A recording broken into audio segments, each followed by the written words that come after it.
Besar kecilnya gaji sangat berpengaruh terhadap cara mengelola keuangan yang tepat, sehingga Anda bisa terhindar dari kondisi defisit keuangan.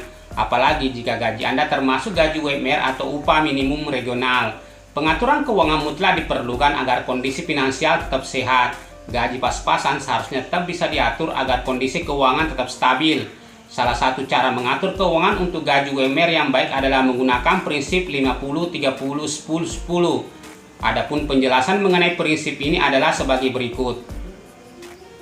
50% dari gaji dialokasikan untuk kebutuhan hidup seperti untuk makan, listrik, air, transportasi, kuota internet, BPJS, dan sebagainya. Jadi, jika gaji Anda 3 juta per bulan, maka Anda perlu mengalokasikan 50%-nya atau 1,5 juta kebutuhan hidup. Apakah itu cukup atau tidak? Itu pertanyaan yang relatif. Bila diperkirakan uang untuk kebutuhan hidup Anda tidak mencukupi, maka Anda perlu melakukan penurunan gaya hidup serta memikirkan berbagai alternatif lain. Misalnya untuk keperluan makan sehari-hari, Anda bisa berhemat dengan tidak makan di luar, atau juga bisa mencari warung nasi sederhana di sekitar kantor yang harganya lebih murah. 30% untuk cicilan produktif atau bayar hutang jika ada. Dengan harga properti yang tinggi, hampir tidak mungkin bagi kebanyakan masyarakat untuk bisa membeli aset ini dengan tunai atau cash. Solusinya adalah mengambil KPR atau menyewa rumah. Khusus untuk bergaji UMR, dapat mencari kredit rumah sederhana yang bersubsidi. Namun, jika masih ada beban lain, alternatif lainnya dapat menyewa kos atau mengontrak rumah. Khusus untuk pembayaran sewanya juga dapat dialokasikan dari bagian 30% ini. Selain cicilan tempat tinggal, karena sarana transportasi umum juga belum terlalu baik di beberapa daerah, banyak orang mengambil cicilan kendaraan bermotor.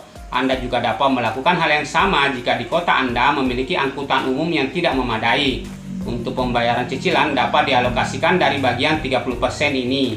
Intinya, sepanjang utang yang Anda miliki adalah masih utang produktif atau sebuah keharusan untuk menunjang pekerjaan Anda, juga besarnya cicilan per bulan tidak melebihi 30% dari penghasilan, maka pengeluaran tersebut masih bisa ditolerir.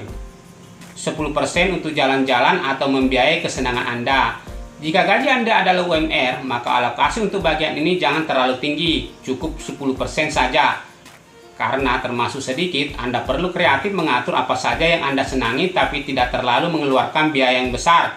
Misalnya untuk akhir pekan, jalan-jalan cukup di taman kota, pantai, atau tempat yang murah tapi tetap membahagiakan.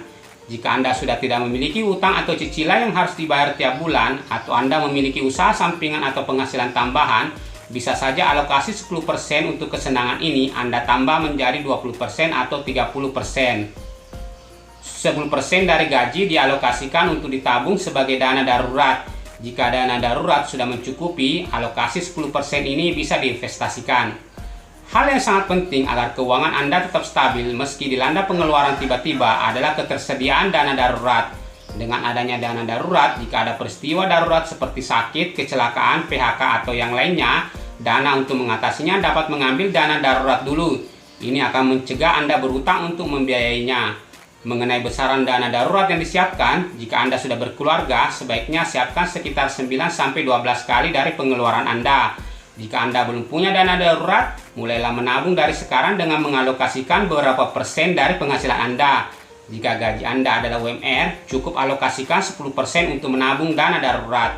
Namun, jika Anda sudah tidak memiliki utang atau cicilan yang harus dibayar tiap bulan, atau Anda memiliki usaha sampingan atau penghasilan tambahan, bisa saja alokasi 10% untuk menabung dana darurat ini Anda tambah menjadi 20%. Bagaimana jika dana darurat sudah terkumpul dalam jumlah yang cukup? Maka itu berarti Anda harus mengalokasikan 10% atau lebih itu untuk berinvestasi. Berinvestasi jauh lebih menguntungkan dibanding menabung biasa karena aset Anda akan berkembang menjadi lebih besar dan melampaui inflasi.